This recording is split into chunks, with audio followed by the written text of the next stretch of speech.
अस्सलाम वालेकुम। मेरा नाम डॉक्टर आसिफ इजहार है और मैं एक मेडिकल स्पेशलिस्ट हूं और आजकल police and services hospital Peshawar में बतौर मेडिकल स्पेशलिस्ट अपनी खिदमत अंजाम दे रहा हूं। IBS इसका नाम आप बहुत ज़्यादा सुनते हैं। अक्सर औक़ात आपको मैदे के मसाइल होते हैं, पेट के मसाइल होते हैं, हाजमे के मसाइल होते हैं और आप अपने डॉक्टर के पास जाते हैं और तशख़ीस हो जाती है कि जनाब आप IBS का शिकार हैं। IBS बुनियादी तौर पर होता क्या है? IBS इरिटेबल बाउल सिंड्रोम यानी आपका जो निज़ाम इंहिज़ाम है, आपका जो मैदा है, आपकी जो आंतें हैं, उनकी हसासियत बढ़ जाती है और आप जब भी कोई खुराक लेते हैं तो उसके बाद आपको गैस के मसाइल, मैदे में सूजन के मसाइल, मैदे में जलन के मसाइल और इसी तरह जो आपका पखाना है उसमें प्रॉब्लम स्टार्ट हो जाती हैं। दो इम्पॉर्टेंट इसकी चीज़ें होती हैं कि IBS एक डायरिया प्रीडोमिनेंट और एक कॉन्स्टिपेशन प्रीडोमिनेंट।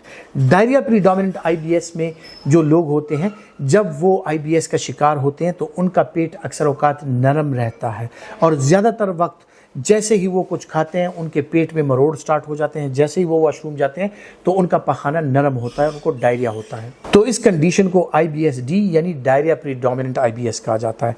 और एक होता है कि जब आप कुछ खाते हैं और आप स्टूल आपका हार्ड हो जाता है, पेट आपका सख्त रहता है, आपको कब्ज़ होता है, पेट में मरोड़ उठते हैं, तो इसको IBS-C यानी कॉन्स्टिपेशन प्रीडोमिनेंट IBS कहा जाता है। अब IBS जिनको भी हो, उनकी मैदे की जो हसासियत होती है वो इतनी बढ़ जाती है कि वो मुख्तलिफ़ खुराकें उनके लिए अज़ाब बन जाती है और वो खुराकों में भी ऐसी चीज़ें जब वो खाते हैं तो उनको प्रॉब्लम स्टार्ट हो जाती है। तो इससे बचा कैसे जाए? IBS से बचने के लिए जो इम्पॉर्टेंट चीज़ें होती हैं वो ये है कि आप जितना फ़ाइबर का इस्तेमाल करेंगे उतना अच्छा है, यानी फल और सब्ज़ियां जितना आप इस्तेमाल करेंगे उतना ज़्यादा अच्छा है। स्पाइसेस जितनी कम आप इस्तेमाल करें, डीप फ्राइड चीज़ें जितनी कम आप इस्तेमाल करें, ताज़ा खुराक, लाइट खुराक उसका जितना अच्छा इस्तेमाल आप करें तो उसके साथ यकीनी तौर पर बेहतरी होती है।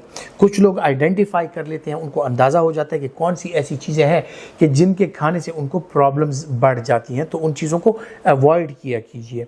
कुछ चीज़ें ऐसी हैं कि जनरली वो तकरीबन तमाम IBS के अफराद जो हैं उनको मुतासिर करती हैं, जिनमें ये कोल्ड ड्रिंक्स वगैरह, कार्बोनेटेड ड्रिंक्स और इसी तरह आर्टिफिशियल फ्लेवर्स वाले और आर्टिफिशियल कलर्स होते हैं, इनके जो मिले हुए जूसेस वगैरह ये चीज़ें होती हैं, तो इनके साथ IBS की प्रॉब्लम्स बढ़ जाती हैं।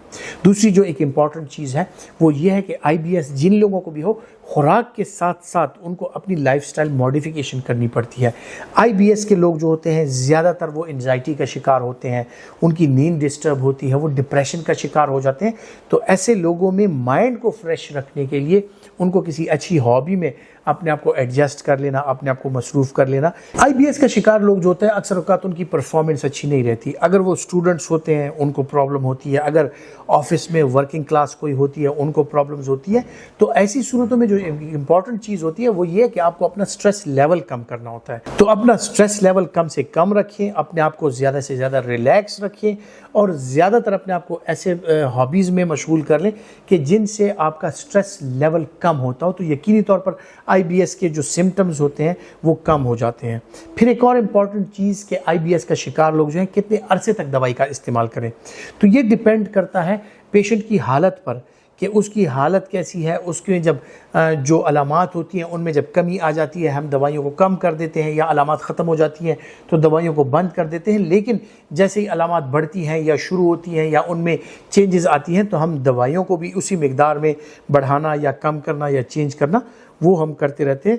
लेकिन आपके लिए ये जानना ज़रूरी है कि IBS जो है वो अक्सर औक़ात एक लॉन्ग टर्म डिजीज़ होती है और लंबे अरसे तक आपको परहेज़ और इलाज जो है वो जारी रखना पड़ता है। हमारे वो नाजरीन जो हमसे हेल्थ के बारे में कुछ आगाही चाहते हैं या कुछ मशवरा चाहते हैं, इस बारे में मेरा क्लिनिक का एड्रेस और जो नंबर है, राब्ता नंबर ऑनलाइन, तो आप उसके ज़रिए ऑनलाइन हमसे रब्ता कर सकते हैं, या फिर अगर आप क्लिनिक आना चाहते हैं तो उसके लिए जो कॉन्टैक्ट नंबर है और क्लिनिक का एड्रेस है वो स्क्रीन पर चल रहा है, तो उसका सहारा लेकर आप हमसे रब्ता कर सकते हैं या मुआयना करवा सकते हैं।